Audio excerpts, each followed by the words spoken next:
in the world. Lindgren with an 8-6 suited here.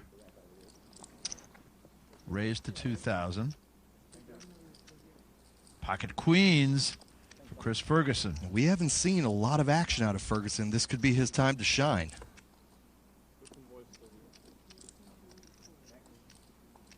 Re-raised to 7,000. Wow. Remember our amateur, Masa Kagawa. He has just been playing great all along. Has good hand here. Now, he's in position, and he has a lot of extra chips thanks to a couple of big wins, but this is really a fold right here, Barry. No, but he says, I've got plenty of money. Come on, let's gamble. And he does, so he calls. Gets Juanda out. Antonius, pocket fives. Well, I really like the way he's been playing. With good reason, he's our leader. And he figures it looks like he's thinking, I've got nearly $200,000 in profits. Why don't I invest a little bit of it, try to make something big on this flop? And he does, in fact, call. I think I better pass this time. And the Croc continues his narration. And Lindgren calls purely for pot odd purposes. 5,000 to try to snap off a big pot. 4 players to the flop. Deuce Jack 10 on the flop. Good for Kagawa, open-ended straight. But Ferguson still has the best hand with the queens. He needs to bet here, narrow this field down. Queens look great in your hand before the flop, but when you've got multiple opponents, you don't want to let them see a bunch of cards and catch over cards. 16,000 is the bet from Ferguson to Kagawa.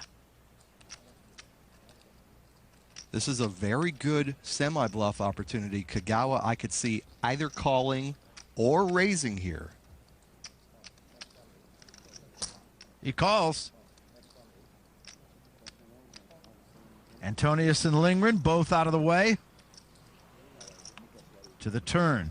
Oh! It is an ace. Bingo. Wow, Kagawa, not only has he played well, he's getting great cards. He has been hit by the deck here. This is like any amateur's dream. You sit down with the best players in the world, and all the cards go your way, and you start to feel almost impervious. These guys can't hurt me. I think he's played the cards well, too. 35,000 is the bet following Ferguson's check. Ferguson, tough decision with a pair of queens, Michael. And the fact that Ferguson has queens, I think, is going to save him here. You know, the 2 cards he doesn't want to see on that board are a king or an ace. And when that ace came, I don't think he necessarily gave Kagawa the straight, but he said that ace has got me beat. Solid fold by Chris Ferguson. Massa, you too good here. What are you doing, buddy? Huh? Lucky beer. Lucky beer. What are you doing? What are you drinking? Quick, get your advertising budget out. Sapporo? No. Crown Lager.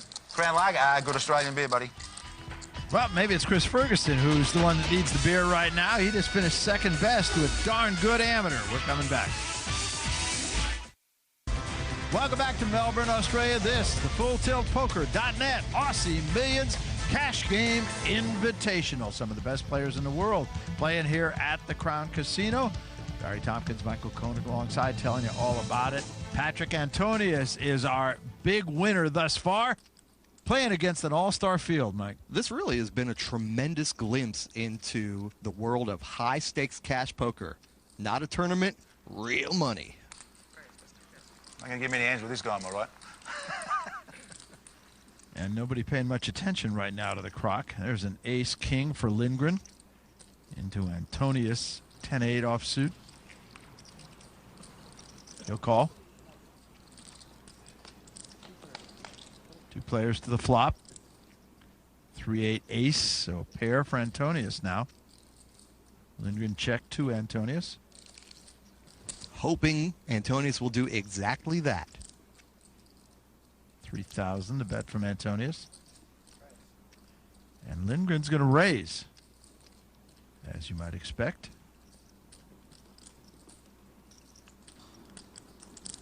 And a call.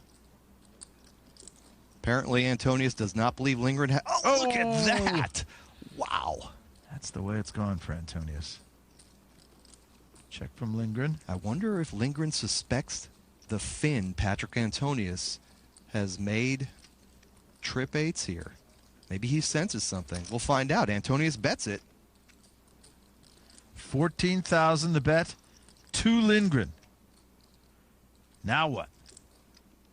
Well, he's calling, and Lindgren does not believe Antonius has an 8 in his hand. Oh my! And Barry, I got to tell you, that is a terrible, terrible card for Eric Lindgren. I don't see how he doesn't go broke here. I mean, now there's no way he suspects Antonius has an 8. I mean, come on. Guy's not going to have 4 8s, right? Eric Lindgren has 8s full of aces. Only 2 hands beat him. Pocket aces or quad 8s. I'm all in. He's all in. That's exactly what he would bet if he had an 8. Antonius says, I'm all in. The trap is set. How hard will it be for him to get away from this? I don't see any way that Lindgren can fold this. I mean, you know, he probably thinks that they have the same hand. Antonius is making this move with an ace in his hand, and they both have 8s full of aces. And remember, Barry, this is $66,100 real dollars that Eric Lindgren needs to commit here on this call. It's 120,000 in right now.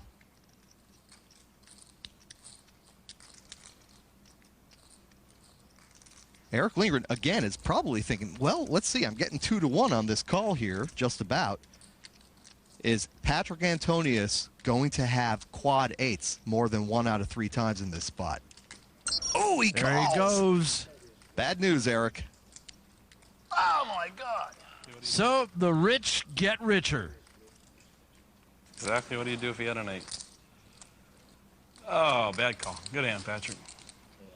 Thanks. That's it. You're my hero. You barbecued everybody. All right. Well, Lindgren made the call I would have thought he would have had to make. That was a bad call. Well, he says bad call, but that would have been an all-universe fold there. Just a terrible situation for Eric Lindgren. Patrick Antonius imploding with joy. I just know it. 284,000 and change in Australian dollars. How about the amateur Kagawa? $207,000 he'll walk away with, most of it at the expense of 2 of the greatest players in the world, Ivey and Lindgren.